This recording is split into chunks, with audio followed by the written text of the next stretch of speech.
Bonjour à tous, je suis Florence Porcel, Community Manager officielle de l'Univers, et je vous souhaite la bienvenue dans le premier hors-série de ce podcast où je vais vous parler du Village des Sciences du 10 et 11 octobre 2015 à Cap Science, à Bordeaux, sur le thème de l'exploration spatiale.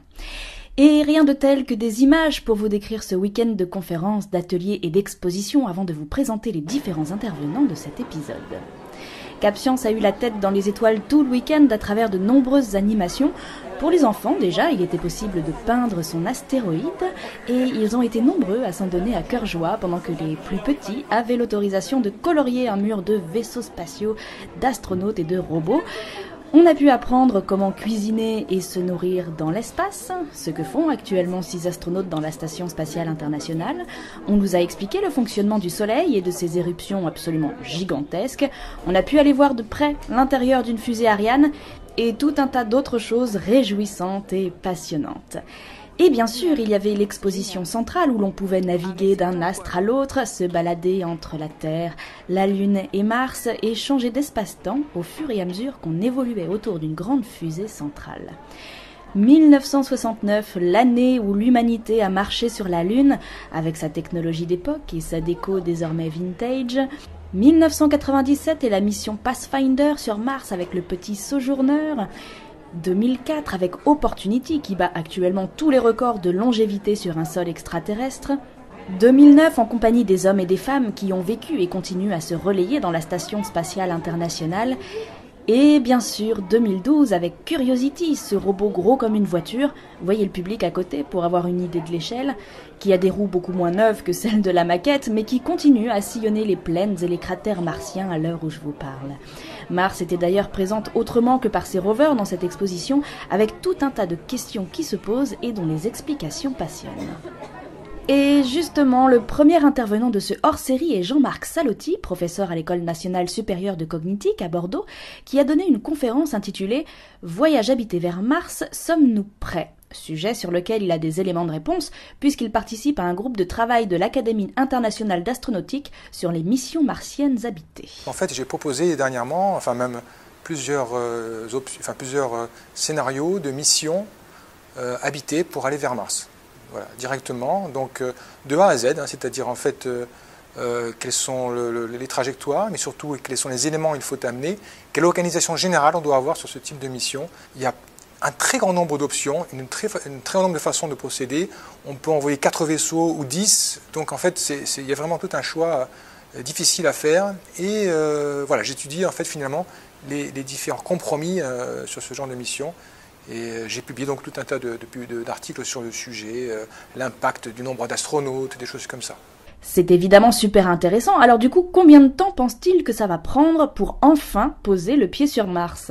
Je dirais qu'à partir du moment où la décision est prise, il faudra, je pense, une quinzaine d'années. Voilà. C'est le minimum, ça dépend des options qu'on prend, mais si on est raisonnable, on va dire, il faut une quinzaine d'années normalement, je pense, et si on prévoit un retour aussi quand même. Voilà. Enfin, tous les éléments doivent être à prendre en compte ce retour. Donc une mission aller-retour, ça prend une quinzaine d'années à partir du moment où on prend la décision. Mais si on ne prend pas la décision avant 20 ans, ça sera 20 ans plus 15 ans. Je pense que les Américains sont les plus motivés, clairement. D'ailleurs, ils construisent déjà différents éléments qui sont importants pour la mission, donc notamment un lanceur lourd par exemple. Et donc ce sont eux qui sont vraiment le plus proches de la mission. Je pense qu'ils pourraient y aller tout seuls. Je pense qu'ils vraiment, comme ils l'ont déjà fait par exemple pour la Lune, ils pourraient techniquement et même financièrement y aller tout seuls. Mais probablement que, effectivement, vu l'ampleur quand même du budget, à minima c'est 50 milliards sur une quinzaine d'années, c'est peut-être pas tant que ça d'un point de vue. Ça dépend comment on regarde, mais la guerre en Irak a coûté, je ne sais plus combien, 200 milliards peut-être, des choses comme ça. Donc en fait c'était bien plus. Donc voilà, donc il faut voir exactement comment ça s'organise. En vérité, il y a aussi un autre point qui est important, c'est que maintenant, toutes les industries sont imbriquées. C'est-à-dire que même si la France dit non, on ne participe pas, en vérité, si, elle participera, parce qu'il y a automatiquement des industries de l'Europe, européenne, qui seront invitées à faire un petit capteur pour je sais pas, même un capteur de température, je ne sais pas, n'importe quel petit élément, mais finalement, il y a tellement de petites choses à faire qu'il y aura nécessairement peut-être une batterie, peut-être, voilà, il y a plein de petites choses à faire, et on fera nécessairement appel à eux, parce que c'est maintenant un marché mondial, et que tout le monde est plus ou moins impliqué. Donc il y a toujours des éléments qui sont faits par d'autres pays, finalement, des industries d'autres pays. Comme on est dans la rubrique info, je lui ai demandé ce qu'il pensait des grands effets d'annonce de la NASA, qui teasent des découvertes soi-disant historiques et qui sont des informations importantes, certes, mais qui ne font que confirmer ce qu'on soupçonnait déjà depuis longtemps, comme par exemple la présence d'eau liquide sur Mars dans des conditions très précises, ou encore l'érosion de l'atmosphère martienne à cause des vents solaires. La NASA a comme arrière-pensée certainement de préparer le public peut-être à une décision, la décision d'aller vers Mars justement. Donc c'est un peu, moi, je pense, et j'espère que c'est ça, hein, grosso modo. Et de toute façon, il y a déjà plein de missions robotiques justement, notamment donc par la NASA, qui démontrent leur envie de faire de Mars un enjeu majeur. Et donc voilà, je crois qu'en fait, ils insistent fortement sur Mars. Parce qu'il y a, il voudrait en tout cas qu'à un moment donné, la décision politique soit prise.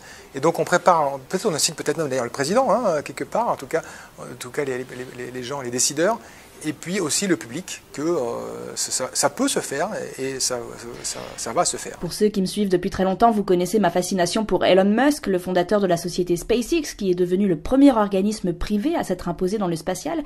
Et j'ai donc demandé à Jean-Marc Salotti ce qu'il pense de ce personnage. Alors, donc SpaceX, l'entreprise qui finalement, alors d'abord fabrique des lanceurs, effectivement, et a pour objectif de faire même un lanceur lourd. Et Elon Musk lui-même, voudrait aller vers Mars. Il l'a annoncé, à titre personnel même d'ailleurs, pratiquement.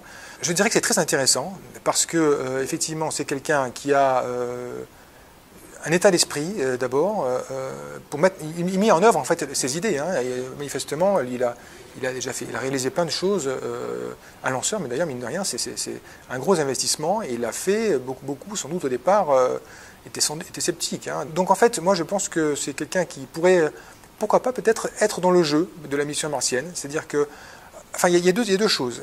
Participer directement. Peut-être, il faut avoir, donc peut-être avec la NASA qui pourrait lui demander, tiens, vous allez faire cette partie, mais peut-être encore plus intéressant. Alors, je ne suis pas sûr qu'il pourrait y arriver tout seul. Une mission martienne habitée, c'est quand même très compliqué.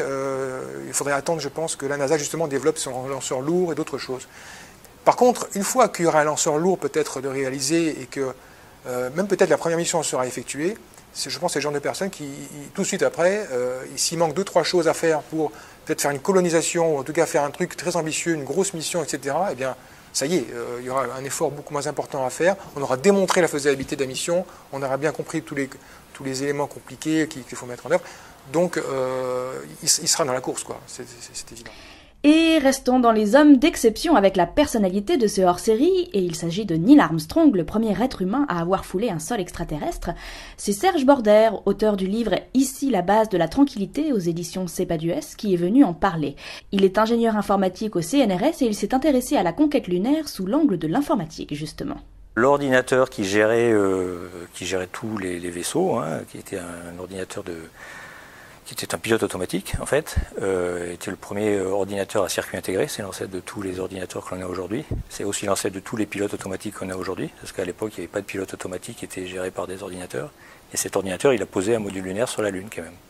Ah oui, ça a été codé en langage machine. Il n'y avait pas de langage de programmation. Et ça a été codé sur des cartes perforées, avant de rentrer dans l'ordinateur, dans des mémoires à cordes à l'époque, où c'était des femmes qui tissaient des cordes pour dire les bits 1, 0, 1, 0. Oui, non, mais ça a été codé d'abord sur des cartes perforées. D'accord. Et tout ça par des femmes? Ah non, pas par des femmes. Pas. Alors le codage lui-même, la programmation, la directrice de la programmation, c'était Margaret Hamilton. Enfin, le reste, c'était des hommes. Il n'y avait que 7 femmes dans Apollo. Hein, il n'y avait pas d'autres femmes. Et par contre, pour câbler ce qui est la mémoire, c'était de la mémoire à cordes. Ce sont des femmes, des couturières pratiquement, qui tissaient les câbles comme il fallait. Mais venons-en à Neil Armstrong. Qui était-il? Comment devient-on le premier homme de l'histoire à marcher sur la Lune? C'était quelqu'un qui était passionné d'aviation au départ et qui voulait être ingénieur en fait au départ, hein, mais qui pensait que pour concevoir des avions, mais qui pensait que pour bien concevoir des avions, il fallait savoir les piloter. Donc il a appris à piloter, notamment dans la marine américaine pendant la guerre de Corée. Puis après ses études, qui ont été d'ailleurs payées par l'armée, il est rentré à l'ANACA, qui est l'ancêtre de la NASA, où il était pilote d'essai. Il a volé sur des avions fabuleux, X1, X2 et le X15, qui lui a permis d'aller aux frontières de l'espace. Et c'est comme ça qu'il a été repéré, en fait, parce que lui, il n'était pas initialement candidat pour être astronaute, Il y a des gens qui lui ont dit « toi, tu devrais faire astronaute ». Pour plein de raisons. Et donc c'est comme ça qu'il est devenu astronaute. Et c'était quelqu'un qui était connu comme étant extrêmement compétent. Il connaissait parfaitement bien les engins sur lesquels il volait. Et puis aussi c'est quelqu'un qui s'était sorti de pas mal de situations difficiles. Et donc c'était quelqu'un de calme, qui savait gérer les situations de crise. Et c'est tout ce qu'on recherchait, quoi. À la fois le côté ingénieur et le côté calme. Et il est né en 1930, Armstrong. Donc à cette époque-là, on ne pensait pas aller sur la Lune. Hein, mais lorsque la NASA a recruté son premier groupe d'astronautes, les groupes Mercury, il n'a pas candidaté du tout, alors qu'il aurait pu le faire. Et c'est après, quand ils ont voulu recruter un deuxième groupe, qu'il y a des gens qui lui ont dit toi, il faut que tu y ailles, parce que... En fait, il était dans d'autres programmes, il ne pensait pas trop à ça. Alors il y a certains qui disent que c'est parce qu'il a eu une petite fille qui est décédée à 2 ans, que c'est ça qu'il a décidé à y aller pour des raisons... Enfin bon, voilà. Bon, après... Est-ce que c'est ça, est-ce que c'est autre chose? C'était quand même l'homme de la situation, quoi, plus que peut-être n'importe lequel autre. Parce qu'il avait la compétence, parce qu'il avait le calme, et puis c'était quelqu'un d'extrêmement respecté aussi, ce qui était important aussi pour être sélectionné dans le programme. Voilà, il avait un destin, hein, manifestement, et des gens disaient que lui, je savais qu'il avait ce destin à partir d'un certain moment donné, et il savait qu'il serait le... Bon, après ça, c'est un peu du mythe, mais... Il n'avait pas trop de doute, je pense, quand on l'écoute, quand on relit tout ce qui s'est passé, qu'il n'avait pas trop de doute que ce serait lui qui serait sélectionné à partir du moment, pour être le premier sur la Lune, hein, à partir du moment où il est rentré dans le programme Apollo. Aldrin pensait que c'était lui qui allait être le premier, mais en fait la décision s'est prise en avril 1969, les dirigeants de la NASA considérant que cet homme allait rentrer dans l'histoire, le premier marcheur sur la Lune, qu'il allait être plus grand encore que Charles Lindbergh, hein, enfin plus connu, que ce type-là c'était Neil Armstrong, parce que justement il avait tout un passé, tout un CV en quelque sorte qui le conduisait à ça, et puis surtout ils avaient extrêmement confiance en lui parce qu'il s'était sorti de situations déjà périlleuses, hein, notamment à la mission Gemini 8, hein, où il a fallu qu'il reprenne les contrôles de la capsule qui était en perdition. Donc c'était lui, il était calme, il ne demandait rien, c'était pas un fanfaron, c'était pas un frimeur comme d'autres astronautes, enfin, ils sont souvent... Buzz Aldrin n'était pas un frimeur, non, il n'était pas frimeur, Buzz Aldrin, il était quelqu'un de très très intelligent, sauf que voilà, il voulait être le premier, quoi, toujours. Il n'était pas bien perçu par la hiérarchie, et même par ses collègues. Je pense que voilà, c'était un type bien quand même, mais voilà, il avait un caractère il a perdu des points. Et puis il y avait aussi des raisons techniques, ils ont évoqué des raisons techniques, c'est que pour sortir du module lunaire, il fallait ouvrir la trappe qui s'ouvrait de la gauche vers la droite. Et à gauche, il y avait le commandant de bord, et à droite, il y avait le copilote. Buzz Aldrin. Donc la trappe ferme le passage à celui qui est à droite. Donc forcément, c'était le commandant qui devait sortir en premier. D'accord, ça tient qu'à ça. Non, ça tient pas qu'à ça, parce que à mon avis, ce serait arrangé autrement si ça avait été l'inverse, mais ils ont évoqué ça pour pas dire qu'on préférait Armstrong à Aldrin. Mais la vraie raison, c'est qu'ils préféraient Armstrong à Aldrin. Pourquoi est-ce qu'il a fait le choix d'une aussi grande discrétion après cette expérience? C'est pas qu'il a fait un choix, c'est qu'il était comme ça. C'était pas une rockstar. Hein, c'était un pilote. Lui. Il était pas d'ailleurs les astronautes, ils n'étaient pas préparés non plus à faire de la communication, même si on leur faisait faire. Il y en a certains qui étaient plus doués que d'autres, certainement. Mais Armstrong, bon, c'était pas un grand communicateur, mais bon, il n'était pas si discret que ça. Il a fait plein de choses après, mais effectivement, bon, il a pris aussi un peu de recul et on a dit qu'il était reclus, etc. Ce qui était totalement faux. C'était un mec qui avait la tête sur les épaules. Hein.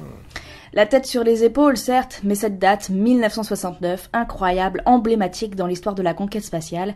Et justement, en parlant de date, une date pour nous, c'est un point fixe dans le temps, mais à notre échelle seulement. Si on se met à voyager, et si on se met à voyager vite et loin, les mots date, rendez-vous et anniversaire auront-ils encore un sens? J'en ai discuté avec Jean-Christophe Caillon, physicien théoricien, qui enseigne la relativité restreinte, ce qui l'a amené à réfléchir sur les voyages interstellaires qui était le thème de sa conférence ce week-end-là. C'est une théorie qui est prouvée chaque jour avec la vitesse des... Oui, tout à fait. Soit dans les accélérateurs de particules, depuis plus de 50 ans, les particules sont extrêmement rapides et donc ça a effectivement ce qu'on appelle la dilatation des temps, parce que c'est quelque chose d'un peu curieux. Ça s'est prouvé tous les jours. Également, le GPS, par exemple, si on ne prenait pas en compte l'effet relativiste, au bout d'une journée, on aurait un décalage de 11 km. Donc ce ne serait pas terrible. Et puis même, pour ceux qui sont sceptiques, dans les années 70 et en 85 avec la navette Challenger, on a mis des horloges atomiques qui sont précises à mieux d'un milliardième de seconde. Et comme dans les films, on les a fait se déplacer autour de la Terre et on a comparé le résultat à une horloge de référence restée sur Terre, une horloge atomique, et l'écart faible était exactement ce que prédit par la relativité. général, parce qu'il y avait aussi l'effet de la Terre qu'il faut prendre en compte. Donc oui, ça, la relativité, c'est quelque chose de bien ancré, et même dans un futur, je pense, assez éloigné, on n'est pas prêt de remettre en cause notamment ça, et notamment la vitesse de la lumière, qui est le maximum que l'on peut... que chaque particule ne peut pas dépasser la vitesse de la lumière. Un vaisseau qui irait plus vite que la vitesse de la lumière pourrait partir et revenir avant d'être parti. Ça veut dire qu'on pourrait voyager en sens inverse du temps, revenir dans le passé. Avec tous les problèmes que ça suppose sur la causalité, je reviens avant ma naissance, je tue mon père, et donc voilà, je ne peux pas naître, et donc comment j'ai pu tuer mon père, et donc c'est quelque chose... Donc ça, c'est pour ça que c'est quand même, on n'a encore jamais vu une particule qui se déplaçait dans le vide plus vite que la vitesse de la lumière. Et donc il faut à chaque fois, effectivement, si on fixe une date, il faut fixer à quelle vitesse on va. Parce qu'effectivement, quelqu'un qui va dans une fusée qui se déplace à une vitesse proche de la vitesse de la lumière, c'est ce que je montrerai là dans l'exposé, il peut s'être écoulé 1 an pour lui, et il peut s'être écoulé 10 ans, 50 ans, 1000 ans, suivant la vitesse à laquelle il va.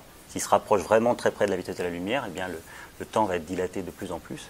Donc effectivement, la dilatation des temps est vérifiée tous les jours. Et alors à notre échelle, ça risque pas d'arriver, puisque nos vitesses sont très faibles, même de ce qu'on est capable de faire. On fait des engins qui peuvent aller à plusieurs kilomètres, voire dizaines de kilomètres par seconde, mais ça reste très faible par rapport à la vitesse de la lumière. Mais c'est clair que si on était capable d'aller à de telles vitesses, il y aurait un monde nouveau qui s'ouvrirait à nous, enfin, avec des effets qu'on n'a pas l'habitude d'observer, à la fois sur le temps, la longueur des objets serait contractée, la lumière également, la couleur des lumières serait changée. Si je me déplace à peu près 30% de la vitesse de la lumière sur un feu rouge, je le vois vert. Donc voilà, il y a tout un tas d'effets qui interviennent, que bien sûr on ne peut pas voir à notre échelle. Pour la lumière, c'est ce qu'on appelle l'effet Doppler. Et ça, on le voit pour les ondes sonores, par exemple, parce que là, on se déplace à des vitesses qui ne sont pas négligeables. Donc on voit quand il y a quelqu'un qui passe avec les fenêtres ouvertes et la radio, on entend le son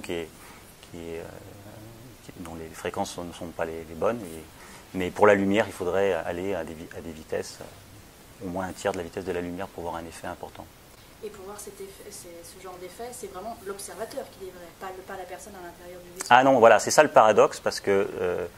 dans le vaisseau, tout se passe comme s'il n'y avait rien, c'est-à-dire on ne voit pas la différence, on est tout à fait normal. C'est en fait le temps ne s'écoule pas de la même façon dans les deux, on appelle ça les deux référentiels, c'est-à-dire dans la fusée et sur Terre.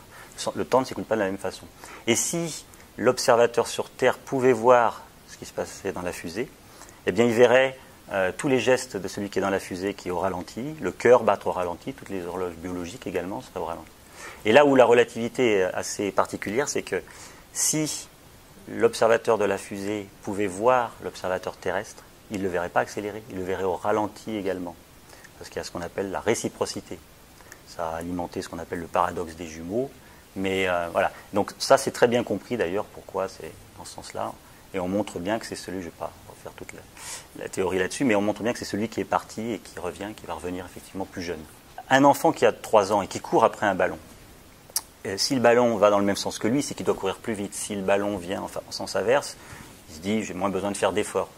En fait, dans sa tête, il fait ce qu'on appelle la loi de composition des vitesses classique. Alors bien sûr, il ne connaît pas ça, mais intuitivement, il en a dès l'âge de 2-3 ans, il a l'habitude de ça. Donc en fait, on a l'habitude des lois de la mécanique classique parce qu'on vit dans un monde qui est régi par la mécanique classique. Si on vivait dès le plus jeune âge dans un monde régi par la mécanique relativiste, il y aurait des effets bizarres, mais dont on serait imprégné dès le plus jeune âge, et je pense que ça ne poserait pas forcément une difficulté particulière. En tout cas, je n'ai pas réfléchi longuement sur la psychologie du voyageur temporel.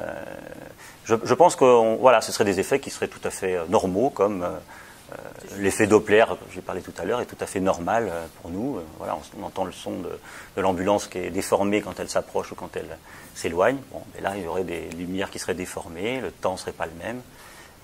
Mais au bout de quelques générations, je pense que ce serait quelque chose de tout à fait normal et on n'y prêterait pas attention. Et cette causalité et cette invariance de la vitesse de la lumière, ça marche ensemble en fait. Ça marche ensemble. On peut trouver les lois de la relativité en disant que la lumière va à la même vitesse dans tous les référentiels, mais on peut également trouver les lois de la relativité en disant que la causalité est respectée. Et à ce moment-là, c'est ce qu'on appelle l'invariance de la vitesse de la lumière, qui sort des équations. Donc ça marche l'un avec l'autre, et ça c'est quand même... moi personnellement, je ne peux pas imaginer qu'on puisse trouver des particules qui allent plus vite, enfin dans le vide, plus vite que la vitesse de la lumière. Il y en a qui disent que si on pouvait revenir dans le passé, on ne pourrait pas faire n'importe quoi, c'est-à-dire qu'il y a des probabilités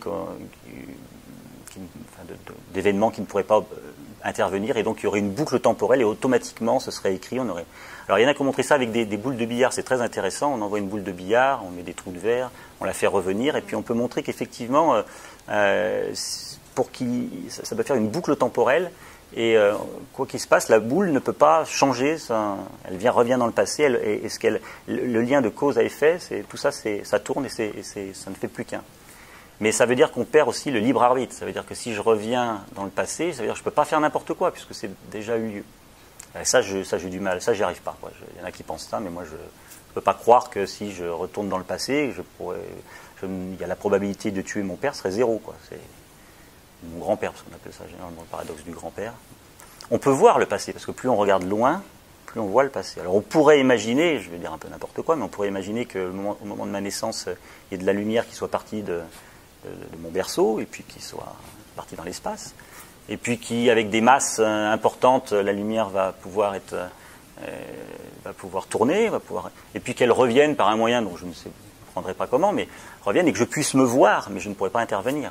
Quand on voit les étoiles il y a plusieurs milliards d'années, il y en a certaines qui sont mortes déjà, donc ça, ce serait possible, mais d'intervenir, ça c'est quelque chose, pour moi personnellement, je n'arrive pas à concevoir. Et comme la vitesse de la lumière est directement liée à ça, le fait de ne pas pouvoir dépasser la vitesse de la lumière est directement lié à ça. Alors en fait, dans la théorie même, c'est pas la vitesse de la lumière, il y a une vitesse limite. On a identifié ça à la lumière. Mais on pourrait imaginer quelque chose qui aille plus vite et que ce soit une nouvelle vitesse limite.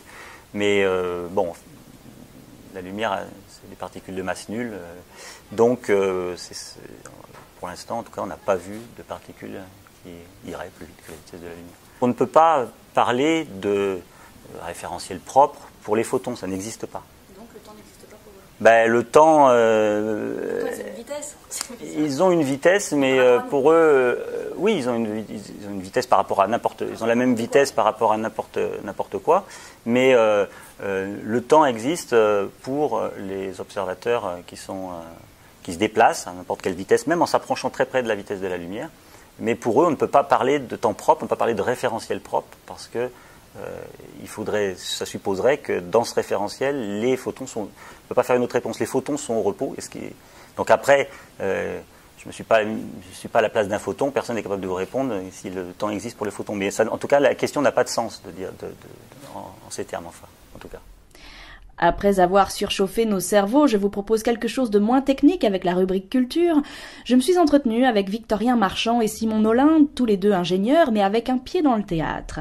On a parlé de leur spectacle d'improvisation qu'ils sont venus jouer ce week-end-là, et puis de tout un tas de sujets aussi divers que la culture scientifique, Alexandre Astier, la reproduction de la drosophile au Mozambique, ou encore le rôle des médias dans la diffusion des sciences. Je vous laisse les découvrir. Bonjour, alors moi c'est Victorien, alors je suis ingénieur de formation, je suis aussi comédien et je suis l'interprète du professeur Van de Burn dans le spectacle improvisé Les digressions du professeur Van de Burn.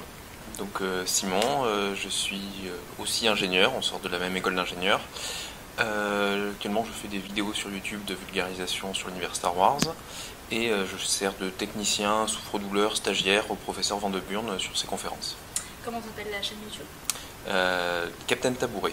Alors le spectacle, ça met en scène un personnage complètement fictif qui s'appelle le professeur Van de Burn, qui est un peu l'archétype du prof qu'on a tous eu, donc qui a tout vu, tout fait, et qui est pédant, qui est très technique, qui supporte pas qu'on l'interrompe ou qu'on le contredise ou qu'on comprenne pas.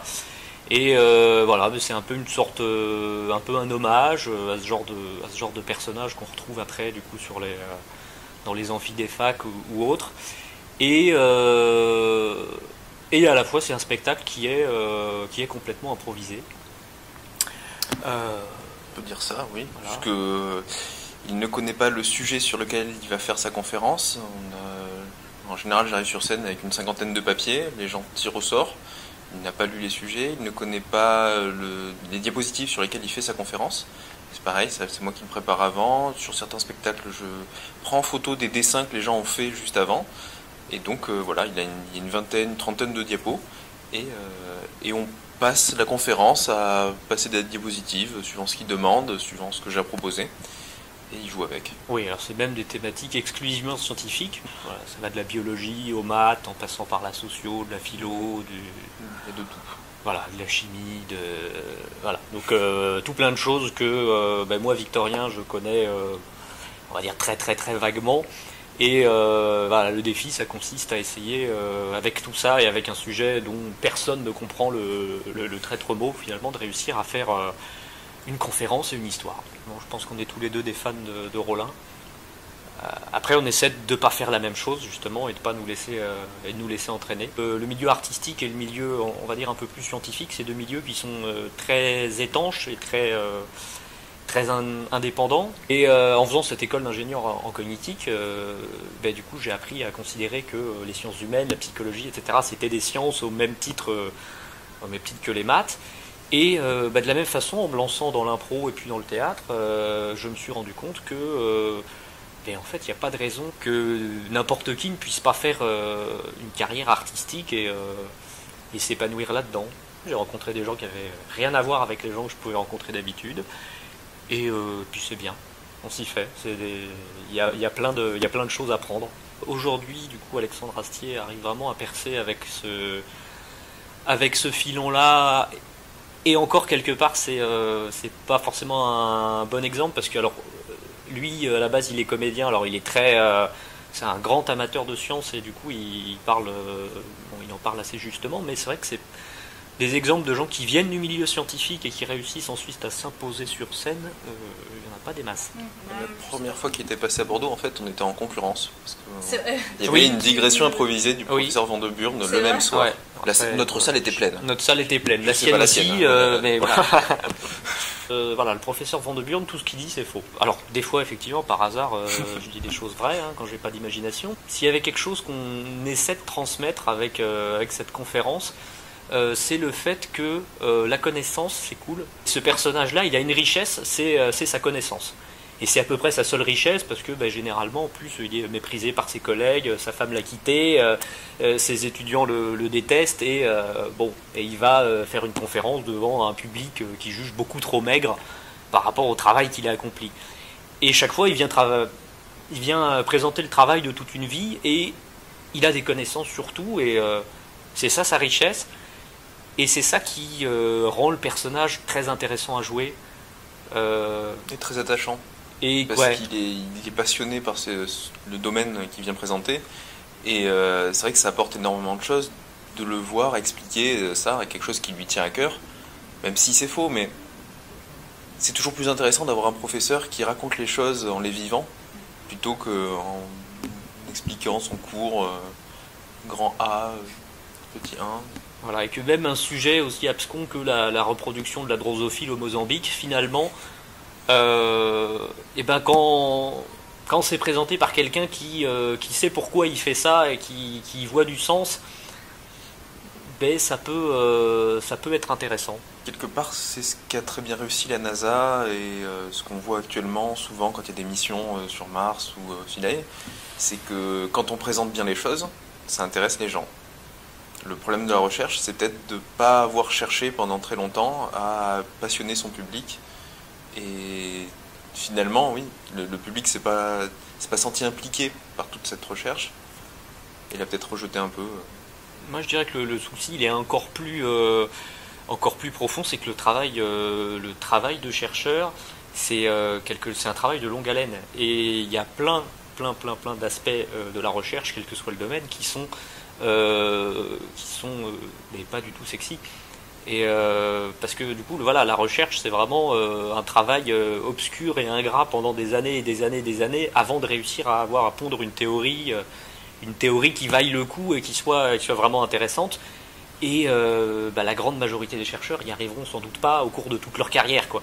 ils feront avancer petit à petit un domaine, mais les grandes avancées franches sont rares. Et c'est l'inverse de... C'est pas médiatique, voilà. Et c'est l'inverse de ce que réclame le public et de ce que réclament les médias. On veut des grandes découvertes fracassantes, sauf que une grande découverte fracassante, il n'y en a pas une tous les mois. Donc la plupart du temps, peut-être que le public se désintéresse et a l'impression que ça n'avance pas ou que ça sert à rien, alors que la recherche, c'est un peu comme l'inspiration, c'est un très très très long mûrissement. Ça peut ne rien donner pendant très longtemps, et puis des fois, boum, ça sert à quelque chose. Voilà, les nombres premiers, pendant 2000 ans, ça a servi à rien, c'était juste une curiosité mathématique que tout le monde trouvait sans aucun intérêt, et puis un jour on s'est aperçu que ça servait pour la cryptographie, et puis maintenant c'est la base de tout notre système cryptographique mondial, quoi. Voilà. Mais il a fallu attendre 2000 ans. Donc est-ce que l'étude de la drosophile, de la reproduction de la drosophile au Mozambique aura un avenir? Ça, voilà, je sais pas. Mais tant que ça servira pas à quelque chose de concret qui concerne les gens, ouais, peut-être que malheureusement les gens s'intéresseront pas à ça. Et donc il faut trouver d'autres biais pour les intéresser, par exemple le théâtre. C'est une très bonne conclusion. Oui. Le théâtre permet tout, absolument tout, alors restons dans le champ de tous les possibles avec la catégorie événement. Celui que l'on attend tous, c'est évidemment une preuve de vie ailleurs. Pour évoquer ce sujet encore hypothétique, je me suis entretenue avec Jean-Luc Morel, physiologiste, chargé de recherche au CNRS, et avant d'aborder les extraterrestres, je vous propose de l'écouter expliquer ce qu'il fait dans la vie, parce que c'est passionnant et c'est quelque chose dont je ne soupçonnais même pas l'existence. Mon intérêt pour le spatial, c'est d'essayer de comprendre comment les vertébrés sont capables de s'adapter à des conditions extraterrestres. Les sujets d'étude, c'est plutôt des rongeurs, type rats et souris, bien sûr, qui sont les animaux de laboratoire les plus répandus actuellement. Il faut savoir que dans l'espace, à peu près tous les animaux de la création, comme on pourrait dire, ont volé. Chacun permet d'apporter des réponses, parce que finalement, chacun a été choisi pour des caractéristiques bien particulières, qui peuvent s'adapter au spatial. Il y a un laboratoire à Nancy qui a été le premier au monde à immuniser des animaux dans l'espace pour essayer de voir si la réponse immunitaire sur Terre et dans l'espace serait la même. Et on peut très facilement imaginer les conséquences de ce genre d'expérience, puisque par exemple, si on imagine, malgré toutes les précautions prises, qu'un équipage soit en contact avec un agent pathogène, c'est important de savoir si la réaction se fera de la même façon sur Terre et dans l'espace, pour éventuellement adapter une thérapie, si besoin, à ces conditions spatiales. J'ai commencé à travailler sur le système vasculaire, pour essayer de comprendre pourquoi il y avait ces fameuses chutes de pression orthostatique. Alors ça, c'est un peu barbare, pour dire qu'en fait, quand les astronautes revenaient, ils tombent dans les pommes parce que le système cardiovasculaire est moins adapté à répondre à des modifications de position, en fait. Et donc on a essayé de comprendre comment les choses se passaient, et l'idée que j'ai eue, je veux dire, qui a été le cœur du travail que j'ai pu faire, l'avancée que j'ai apportée dans le domaine, c'est de montrer que certes, il y avait une adaptation de l'organisme entier. Donc nous, notre modèle, c'était la souris, qui a été une souris qui a été envoyée dans l'espace, sur laquelle on a étudié des paramètres vasculaires au retour. Il se passait finalement la même adaptation que sur des cellules vasculaires en culture, donc dans une boîte de pétri, qui étaient envoyées dans l'espace. Ce qu'on a amené, c'est de dire que les cellules vasculaires elles-mêmes sont capables de s'adapter aux variations de gravité.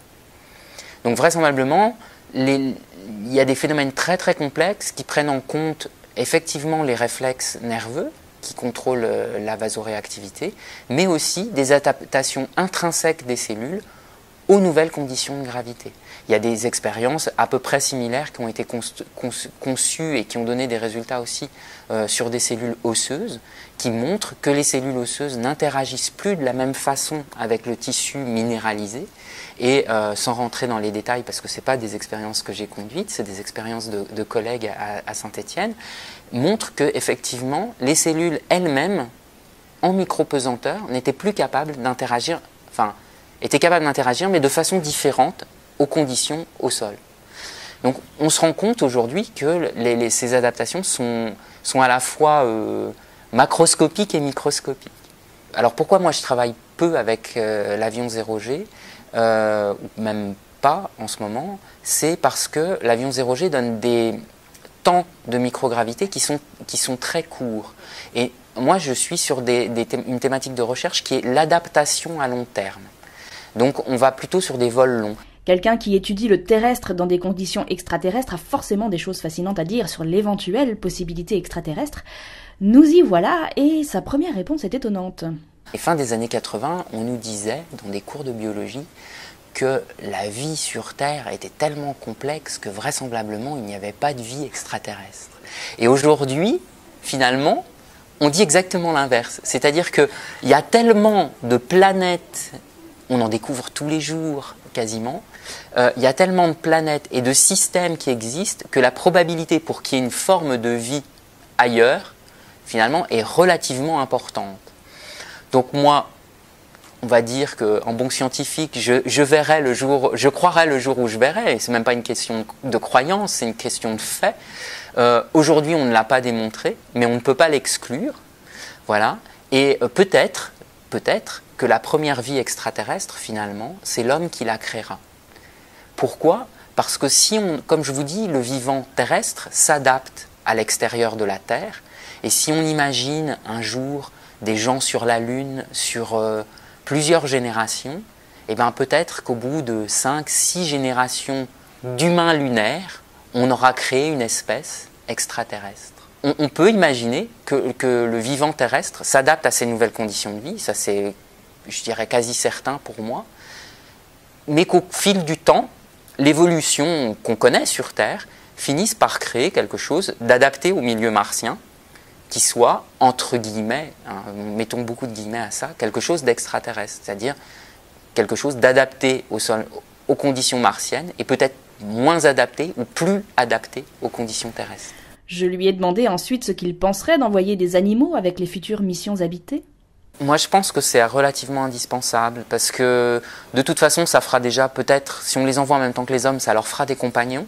Parce qu'on sait très bien que quelque chose d'assez difficile dans toutes ces missions spatiales, c'est le confinement. Le fait qu'on est peu nombreux dans un endroit très refermé. Et donc il faut des choses qui vous permettent quelque part de vous échapper. Alors peut-être que ces petites bêtes, quelles qu'elles soient, un poisson rouge, un chat comme vous dites, ou je ne sais quoi, apportera quelque chose aux gens qui iront là-bas, qui devront avoir une solide force de caractère. Et puis aussi peut-être des animaux à durée de vie beaucoup plus courte que la nôtre, pour essayer de voir comment ils s'adaptent, comment ils vieillissent, peut-être même comment ils se reproduisent, on en parlait un peu tout à l'heure, et comment ils sont capables sur plusieurs générations, comment ils sont capables de s'adapter à ce nouvel environnement, nouveau niveau de gravité, nouveau niveau de radiation, alimentation, espace de vie, etc. Les conditions là-haut, elles sont excessivement différentes et donc il y a énormément de paramètres qu'il faut prendre en compte et bien souvent on va se limiter pour des raisons évidentes de nécessité de simplifier le modèle expérimental. On va s'intéresser d'abord à la microgravité, d'autres vont s'intéresser aux radiations, des gens vont s'intéresser au confinement de l'espèce humaine et il y a encore plein de questions qui ne sont pas résolues dans ce... on a du travail pour plusieurs générations, je pense. Cool. Et je suis revenue sur la découverte d'une vie ailleurs, totalement détachée de la vie terrestre. Je pense que les biologistes auraient des choses à dire. De toute façon, ça me passionnerait d'approcher ça de près. Après, se posent des questions de sécurité, de comment approcher ces formes de vie. Mais je pense que le jour où on les trouve, ce sera un moment passionnant pour l'humanité tout entière. Je ne sais pas si je le verrai, je serais assez content de le voir, pour tout vous dire, mais je pense qu'à un moment donné, ça se fera, cette rencontre se fera. Oui. Elle nous motive en tous les cas. Quelques tweets pour revenir sur ce week-end avec Emeline Broussier notamment, qui a partagé quelques images d'un entraînement d'astronaute et une photo d'un échange entre un architecte et un designer sur la meilleure manière d'habiter dans l'espace. Et j'y ai donné aussi moi-même une conférence, en plus des entretiens filmés avec les autres intervenants, sur l'exploration spatiale. Merci à Cynthia de l'avoir tweeté. Et bien sûr, le compte officiel de CapScience qui a partagé un moment parmi tant d'autres. Ce qui m'amène à la dernière rubrique de ce hors-série, les bidules 2.0. Vous pouvez donc retrouver CapScience et tout ce qu'il y a autour sur le web avec cap-science au pluriel.net et sur le compte Twitter CapScience. Il y a également un magazine qui s'appelle C'est Your Mag et bien sûr Facebook, Instagram et sans oublier la chaîne YouTube sur laquelle vous trouverez une super vidéo de présentation. Et c'est la fin de ce premier hors-série de la folle histoire de l'univers. Je tiens à remercier tous les intervenants qui ont bien voulu m'accorder du temps. Merci également à toute l'équipe de CapScience pour son accompagnement tout au long de ce week-end. Quant à moi, vous pouvez me retrouver sur Twitter, Facebook et sur mon blog florenceporcel.com où j'indiquerai les liens, les informations et les vidéos évoquées tout au long de ce hors-série. N'hésitez pas à vous abonner à ma chaîne YouTube où un deuxième hors-série arrivera très bientôt. Prenez soin de vous, prenez soin de notre planète et n'oubliez pas de rester le nez en l'air à ne rien faire. À très vite.